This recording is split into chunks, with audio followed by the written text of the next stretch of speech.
In section 4.5, we look at another method of integration, which is integration by substitution. So let's say that we have the function 2x times x squared plus 1 to the power of 3. And we're asked to find integral of this function here. Usually we can't do that using the methods that we've already seen.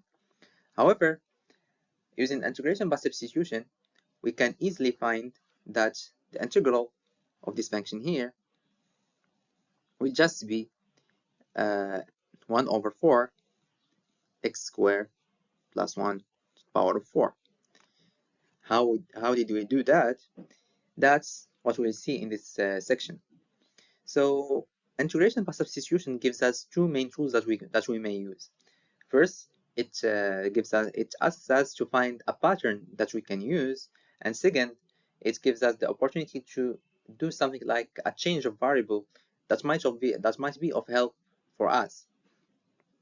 So in our case here, what we did is that we've seen that this 2x here is just the derivative of x squared plus 1. And then we remembered that in chain rules, what we have, if we have, let's say, f of g of x, and then prime, that would be just f prime of g of x times g prime of x. So looking at this function here, g prime of x is just 2x, whereas f prime of g of x is just x squared plus 1 to the power of 3. So we can go back to f of g of x using the chain rule that we already know. That's what he said in this theorem here. They said that if you have this multiplication here, or it's also a chain rule because small f is just f prime, big F prime is just small f, then if we have this chain rule here, we'll end up with just f of g of x plus a constant. Then they say that you can replace g of x by u, and then g prime of x by du, so as to have f of u du, which is easier to see or easier to manipulate in comparison to with the f of gx and g prime of x. In order to find the solution, we just need to find the antiderivative of small f, which is big F, and then we just rewrite gx. The most important part in this theorem here is that we need to identify g prime of x and f of gx. That's the hardest part. Once you find what is g prime of x and what is f of gx, you just need to go and then find the antiderivative of small f, which will be big F here, and then you rewrite your function. Let's try to illustrate that with an example. We need to integrate or to find the antiderivative of x squared plus 1 squared times 2x. So usually we can't really know which one is gx, which one is g prime of x, and which one is f of gx. So we take one of those and then we try to see whether we can find the other by integrating. So if I were to take, for this example here, x squared plus 1 as gx, so let's say that gx is x squared plus 1. So if I took x squared plus 1 and then I do derivative of x squared plus 1 and I end up finding this here, then this means that this is gx and this is gx prime. So let's see if that's really the case. So g prime of x will just be 2x, and that's exactly what we have here. So we can take x squared plus 1 as our gx, and then the 2x here will just be g prime of x.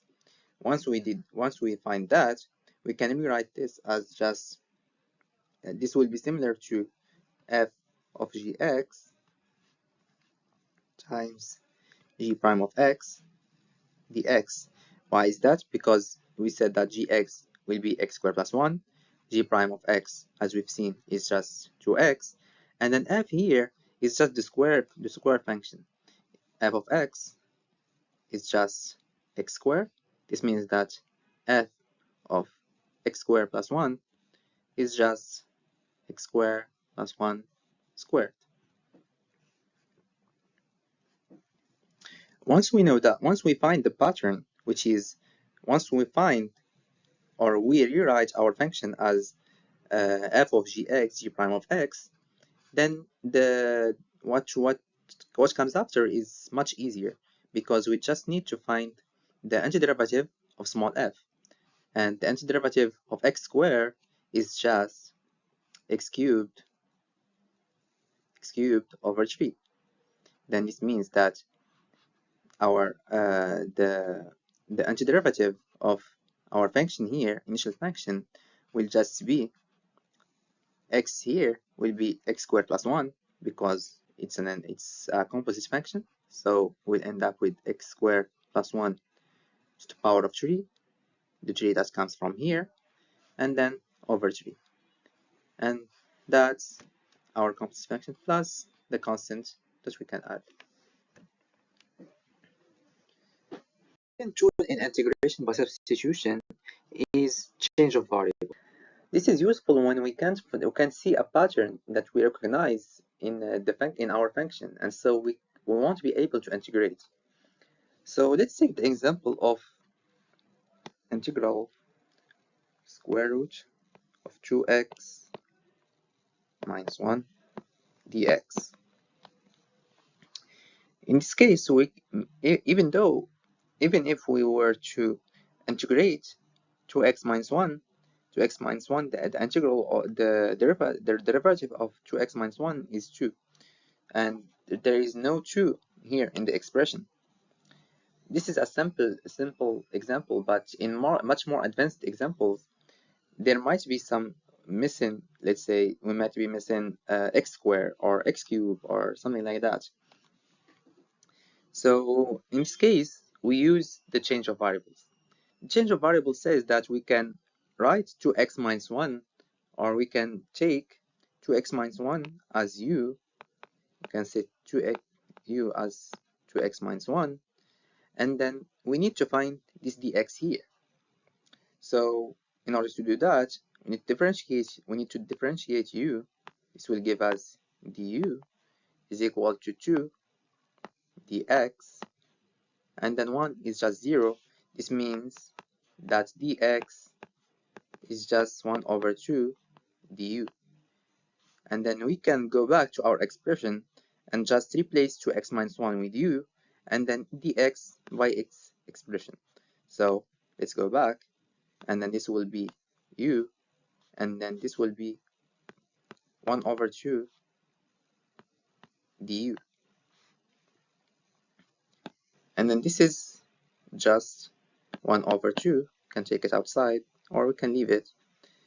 And then we will have integral here, 1 over 2 square root of u du. And then square root of u is just, so let's take 1 over 2 outside, and then integral here is just u to the power of 1 over 2 du. Then we can use the power rules and differentiate this, and by the end it should give us 1 over 3 u to the power of 3 over 2 plus a constant. After that, we can just replace u by its value, which will end up giving us 1 over 3 2x minus 1 3 over 2 plus a constant. In general, when trying to use the change of variables, we need first to find a suitable substitution, something like this. Then once we find u, then we need to compute du so as to find dx. Once we do that, we go back to our expression, replace u by its function, replace the function here 2x minus 1 by u, and then replace dx by the expression 1 over 2 du, or in this case it's 1 over 2 du, but in general it will be the expression that we find after solving for dx. Then after that, after we do the integration, we need to go back and replace u by its original value, or the original function that we had here, which is 2x minus 1. And finally, in order to check whether our integration is correct or not, we can again differentiate this function here, and then if we end up finding the square root of 2x minus 1, then our differentiation is correct. Important rules to keep in mind when integrating is the general power rule for integration. This rule states that if we have a function g of x to the power of n, and the derivative of g of x just beside it, we can just go on and use the gx to the power of n plus 1 over n plus 1. Or we can just replace g of x by u using the change of variable, and then we can go on and do the same here. We discussed change of variables before. We may discuss the case for indefinite integrals. However, we can also apply change of variables for definite integrals. In the case for definite integrals, we need to add another step, which is changing the boundaries here to be from a to b to g of a and g of b. Why? Because the boundaries here are related to x, because the integral from a to b means that x is between a and b. However, since we changed the variable u here, from the variable x to variable u, then we need to find the values for which u is defined, which are g of a and g of b.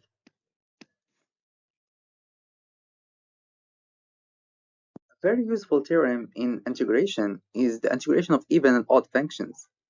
So if we have a function f which is integrable on the closed interval minus a to a, then in the case of even function, we can just duplicate or just multiply by 2 the integral from 0 to a of f of x. Why? Because in the case of even functions, whatever happens on this side will also be the same, similar to what happens on the other side. So if we know the integral from 0 to a, it's the same as knowing the integral from minus a to 0. Then we can just multiply this integral here by 2, and we'll end up with the same values. In the case of odd functions, since we have, let's say, something like that, if we were to integrate from 0 to a, then the case then from minus 0 to a will be the opposite of what we had in 0 to a. Then if we were to use one of the formulas that we already discussed before, which is trying to divide this integral here. So let's say that we have minus a, okay, 0 here, f of x dx plus 0 to a. We just divided the integral f of x dx, and then we can see that this here is minus this integral here. Then this means that we will end up with 0, because it's like they are canceling each other out. However, in the case of even functions, we have they are the same. They are the integral from 0 to a is just the same from minus a to 0. Then adding the two will just end up giving us 2 times the integral of one of them.